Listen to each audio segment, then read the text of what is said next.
যারা কিনা Samsung M145F যে ফোনটা, এই যে এখানে দেখতে পাচ্ছেন M145F, এটার এফআরভি খুলতে পারছেন না, তো তারা এখান থেকে আনলক তুলে এই যে একটা দেখতে পাচ্ছেন এফআরভি ডান। ঠিক আছে, এটা কিন্তু কোয়ালকমের একটি প্রসেসর M145F। ঠিক আছে, এটা কোয়ালকমের একটি প্রসেসর। তো আমি নিজেও ভাবি নিজে কাজটা আনলক টুলে সাপোর্ট আছে।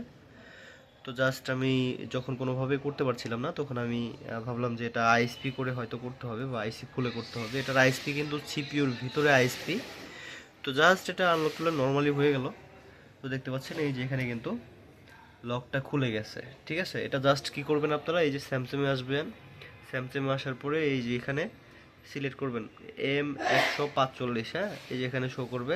শো করার পর এটা দেখেন ইডিএল, ইরাস, এফআরবি, ফ্যাক্টরি রিসেট, তারপরে রিসেট, ইএফএস করতে পারবেন ইডিএলে। ঠিক আছে, তো এই ছিল ভিডিও, ছোট্ট একটা ইনফরমেশন আপনাদের জন্য। আমি এরকম ইনফরমেশন দেই না, তো যদিও ভাবলাম কাজটা নিয়ে আমি কালকে থেকে ট্রাই করছি অনেকভাবে, আপনার হালাপটেক থেকে ফাইল দিয়ে ট্রাই করছি, বাট কোনোভাবে এফআরবিটা রিমুভ হচ্ছে না। এবং কি লাস্ট পর্যন্ত আমি এটা আইএসপি করার জন্য সিদ্ধান্ত নিয়েছিলাম। তো আইএসপিটা সিপিইউর ভিতরে, তো যার কারণে আপনাদেরকে সমাধানটা দিলাম। জাস্ট আনলক টুলে খুব সিম্পলি ভাবে করতে পারবেন।